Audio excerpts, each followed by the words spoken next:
Good afternoon. I noticed a piece from Aish regarding the sound of the she donkey, the Asan of Bilam, and what is its purpose. And if it was seen by the men of Balak, how did they not take notice that Bilam was being confronted by an animal and could not answer the animal? Why would this not be taken into consideration? Why would this not be a matter of deliberation to see if they should go further, etc., etc.? And therefore the conclusions of many is that it happened only in a vision, and since they weren't able to see the vision, only Bilam saw the vision. That's the opinion of the Rambam.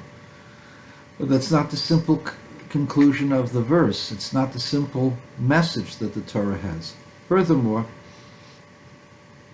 the Mishnah in Pirkei Avot says that there were 10 things that were created out of Shabbos at twilight, and one of them was the mouth of the donkey, the mouth of the Asan. And the Rebbe quotes Pirkei Avot many times, and quotes the Mishnah regarding Ben Chomesh Lemikra, Ben Esa Lemishnah, and so on, that this is actually a psak, it's a verdict, that whatever is found in Pirkei Avot that is not contradicted is considered a verdict. And if that's the case, this is a matter of halacha, that there are things that were created Erev Shabbos at twilight, and that this is not a matter of review or questioning. This is not a midrash. This is not meant to confuse people or to inspire people or to have people go into things that are mystical. And this is an actual halacha that we're supposed to accept, that there was a donkey, the donkey talked, and talked to Bilam. And he talked in the language that could be understood by Bilam, and hence was the language that the men of Balak, who were Moabites, could also understand, because they all spoke a similar language in those days. Men of Balak came and spoke to Bilam. They must have been speaking Bilam's language.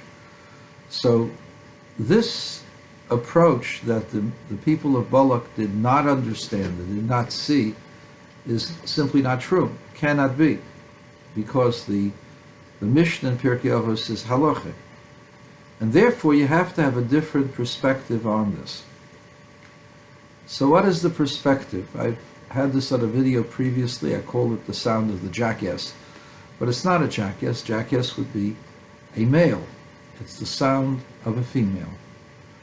It's a female donkey, an Asan, expressing pain and suffering over a master who suddenly became cruel,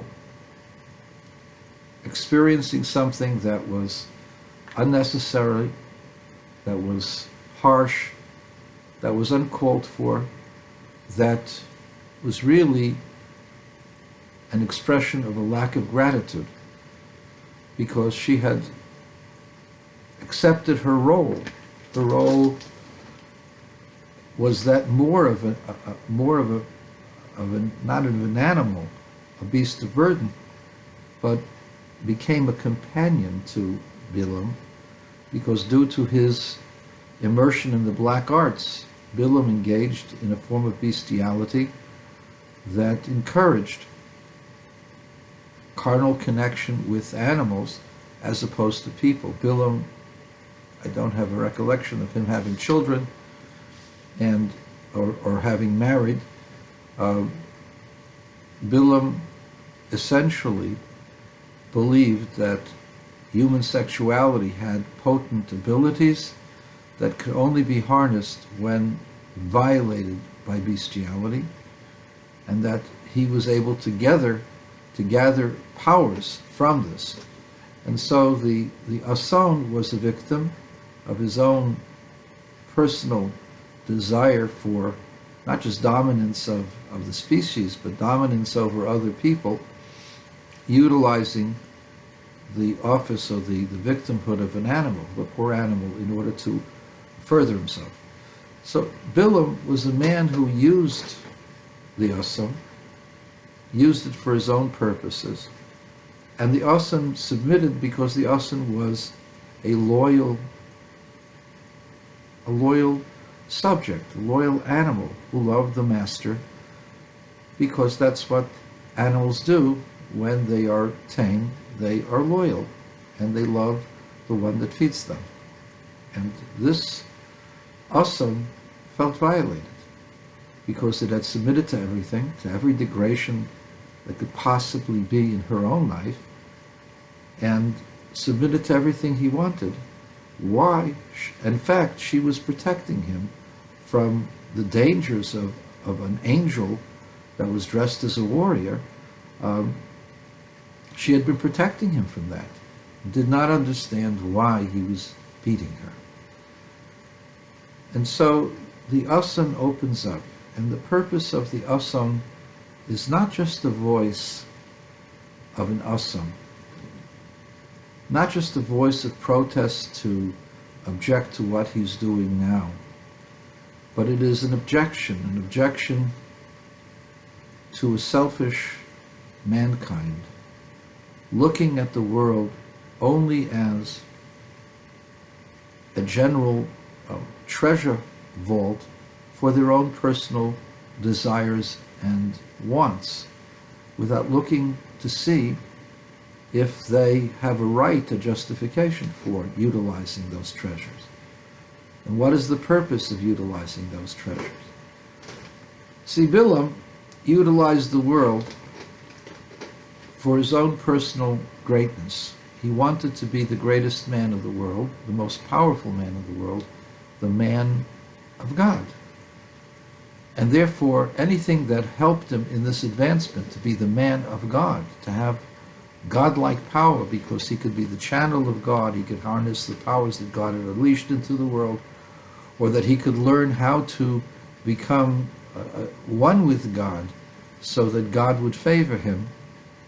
All of this, the purpose of all of his spiritual growth, all of his spiritual machinations, were not to serve God, but they were there to serve himself, to make him a bigger person. And the Asan questioned him, why did you do all of this?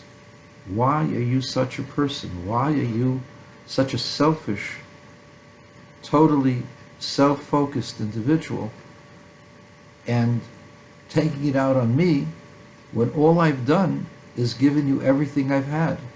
This is unjust. This is uncalled for. Why have you hurt me when I've been so faithful to you? The sound of the donkey is not the sound of fury. It's not the sound of somebody that's just been jilted and rejected. It's not the sound of just of a beaten person. It's the sound of someone disappointed, someone who looks in the eyes of another and sees only desire and power, only sees evil, and is disappointed by what one sees. The donkey looks at Bilam and says, what have I done to deserve this? Why aren't you a better person after all I've done for you? And if you're not a better person, and if you're not a good person, why don't you become one? Why don't you reflect upon who you are and who you've become and who you could be? The donkey is the sound of reason. The donkey is a protest for people who use other people, who are violent to other people, people who are uncaring to the suffering of others. The donkey's protest is a universal protest. It is a one-time protest, but it is a protest that is recorded, and that there will come a time when the Rebbeinu Shalom will not allow us to utilize others just for our own selfish reasons. It has to be something that has a more noble purpose other than our own personal aggrandizement. And so the Asan is a cry for justice that is out there. It's the cry of justice of those who have served masters who are cruel, of people who have been brutalized, women who've been raped, people who have been beaten and stolen from. It is the cry of the underdog, and the cry is still there.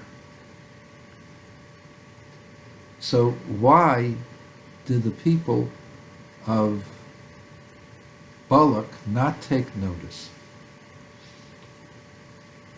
They're going there for a purpose to get Bilam to curse the Bnei Yisrael. This seems like an impediment, but in the end, the angel allows them to go forward. So their conclusion is the reason why the angel allows them to go forward isn't just because God wants to embarrass Bilam, but they're looking at it from their perspective that they are justified over the Bnei Yisrael.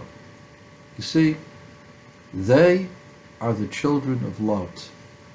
They are Abraham's nephews and nieces.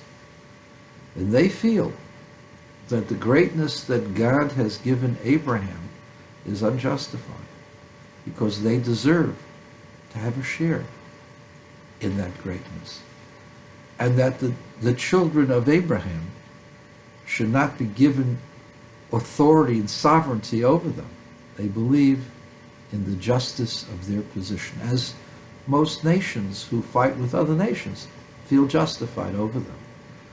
And so they felt that the reason why Bilam is allowed to go, despite Bilam being a very faulty character, but because he has all of this power that can help them, they feel the reason for that is because they were justified. And they are correct. They don't have to have Bilam as the perfect person. Bilam is just the channel to bring justice for the Moabites. And hence they don't react. And that's the rest of the story. And we don't have to go ahead and misinterpret or change the simple meaning.